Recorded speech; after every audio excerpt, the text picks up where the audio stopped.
పెడతాను. నన్ను నీకు ఉపయోగించకయ్యా. నేను దగ్గరుండి పెళ్లి జరిపించానని తెలిస్తే ఆ జమీందారు నా చర్మం ఒలిచి చెప్పులు కుట్టించుకుంటాడు. నన్ను వదిలేనాయనా, నన్ను వదిలే. జమీందారు ఆ పని చేస్తాడో లేదో నాకు తెలియదు గాని నేను చెప్పినట్టు చేయకపోతే ఇప్పుడే ఆ పని నేను చేస్తాను. ఈశ్వర, నాకెందుకయ్యా ఈ శిక్ష? వెళ్ళు. రాజన్న,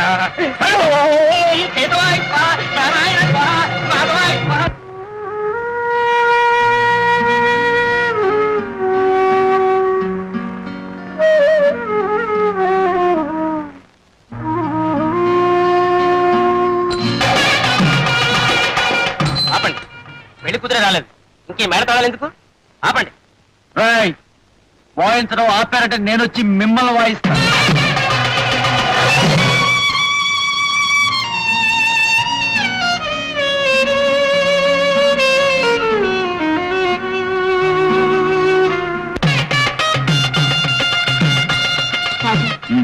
ముహూర్తం దగ్గర పడింది, ఇక అమ్మాయి రాదేమో.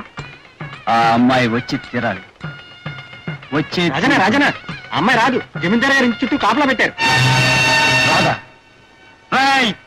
ఎక్కడ నా కత్తి?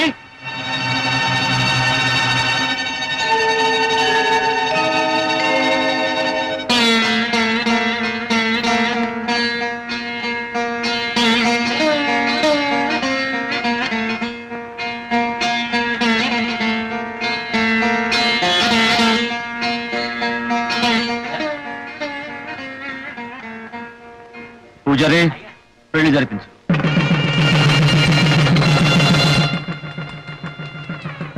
ఏమిటి మేళ వినపడుతుంది?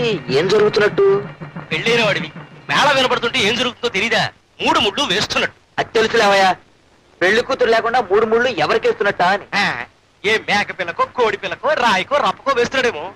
అయ్యారు అక్కడ పంతులు గారు అబ్బాయి అమ్మాయి గారి మెడలో 3 ముళ్ళు వేసేసాడు. అది అసలు పుడికెలా వెళ్ళింది? అమ్మగారు దగ్గర నుంచి తీసుకొచ్చారు.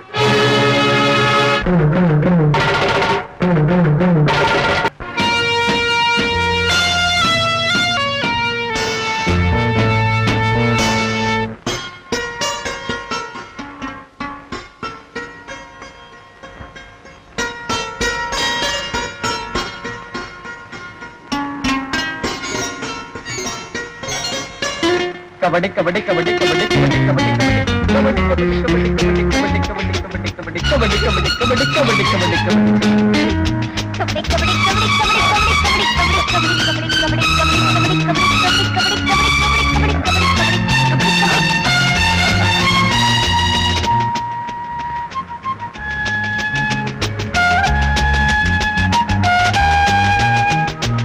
ఇప్పుడు నేనేం చేస్తానో తెలుసా?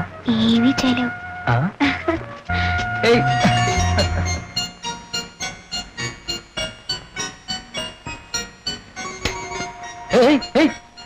లైట్ ఆఫ్ చేస్తావా? చూడు నేనేం చేస్తాను.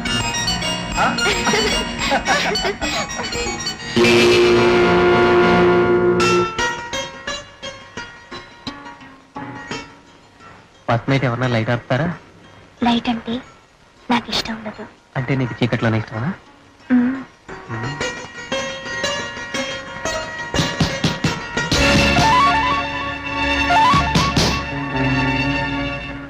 అయ్యో, ఎవరో వచ్చినట్టున్నారు, వెళ్ళి చూడండి. వీడెవడండి పానకంలో పొడకలాగా? ఎవరు?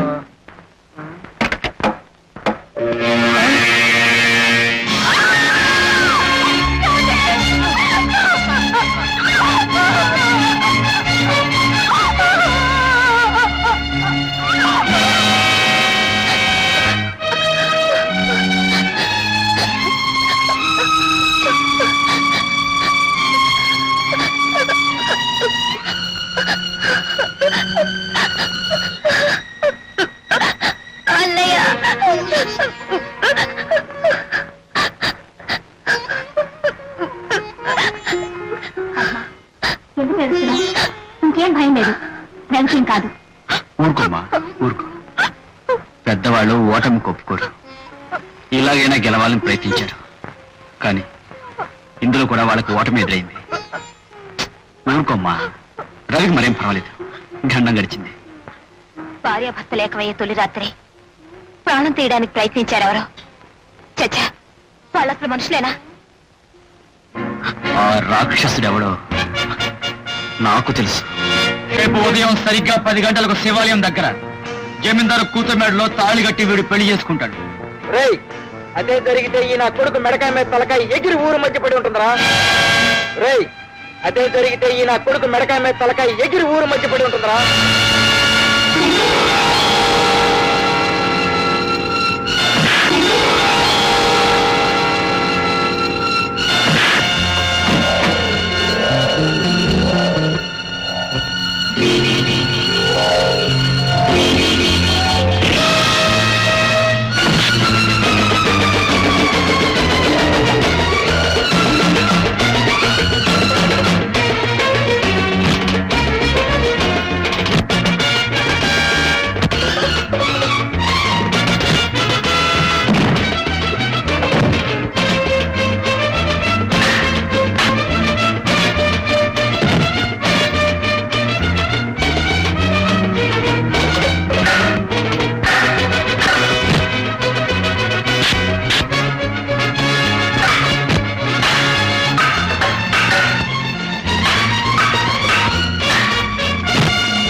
నేను చెప్పేది ఏమిటంటే ఏదో ఒక పథకం పన్ని ఆ రాజన్న గారిని కటకటాల వెనక్కి పంపించాలి.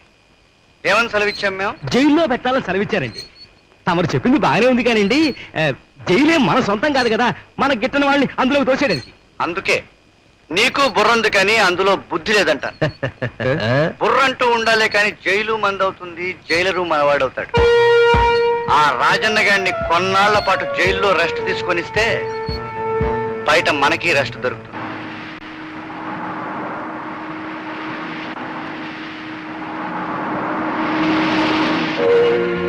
ఇదే పెద్దయ్య, ఎప్పుడు లేని మన ఊళ్ళో పోలీసులు వస్తున్నారా?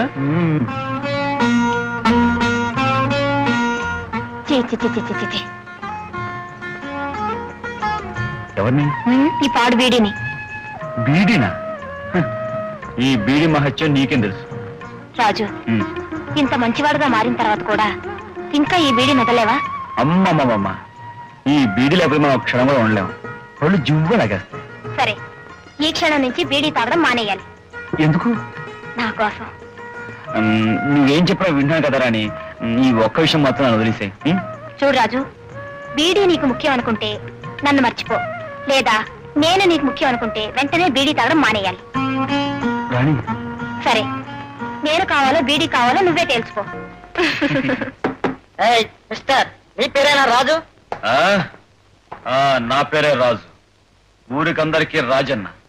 ఏమిటి విషయం? నువ్వు ఊరు పంచాయతీ దగ్గర రావాలి. మా ఇన్స్పెక్టర్ గారు నేను రమ్మంటున్నా. రాజు, ఏమిటిది? నువ్వేం భయపడకు రాణి, ఆ ఇన్స్పెక్టర్ టైం బాగున్నట్లేదు, అందుకే నన్ను పిలిచాడు. వెళ్ళి పరామర్శించి వస్తాను. రండి రండి రండి. నీ మీద చాలా కంప్లైంట్స్ వచ్చాయి.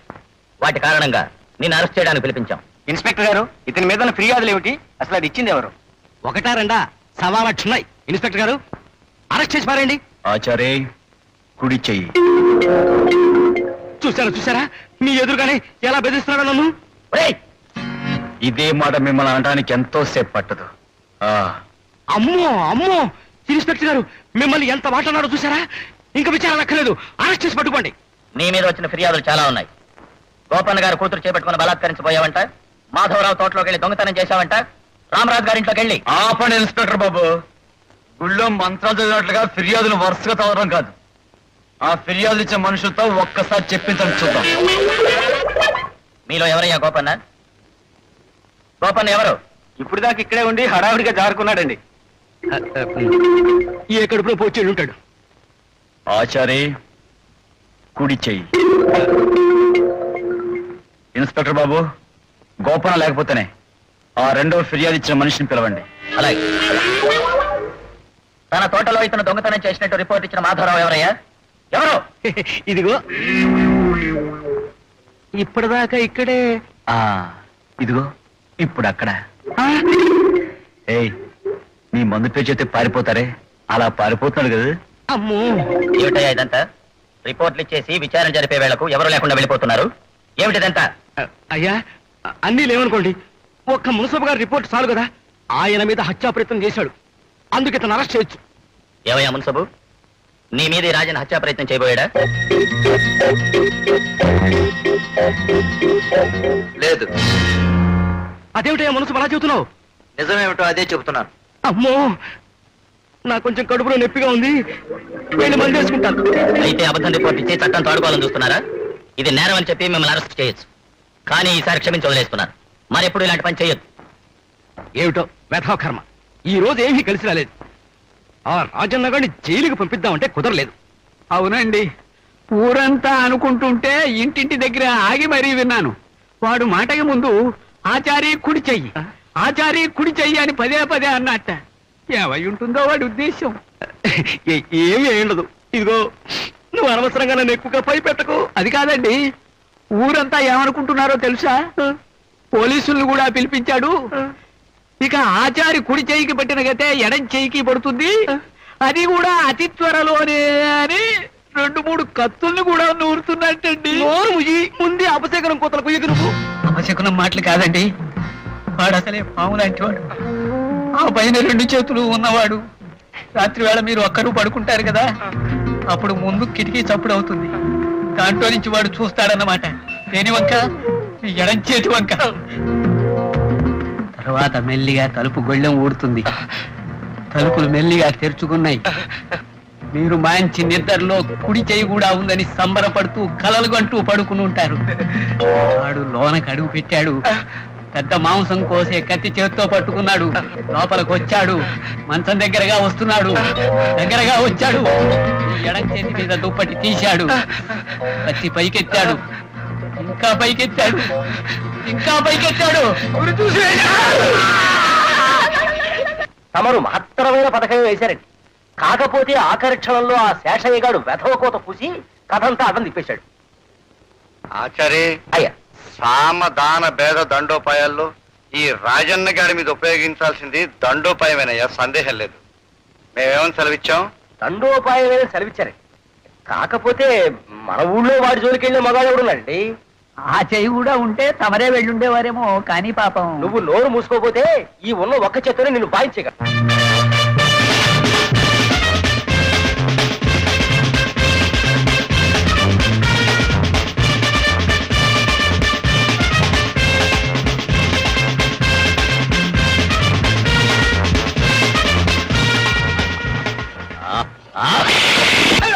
నేనే పాపం చేశాను బాబాయ్, నాకుండా బాగుపడుతున్నాడు.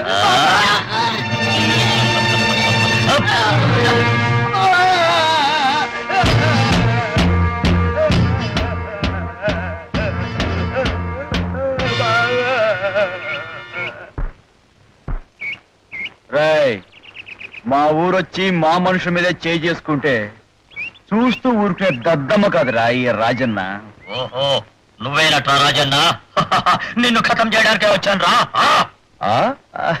అలాగేరా, ఎవరిని ఎవరు ఖతం చేస్తారో ఇప్పుడే తెలుసుకుందాం. రేయ్, తున్నపోతల కండలు పెంచడం కాదురా, గుండె బలం కూడా కావాలి.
వేసాడురా.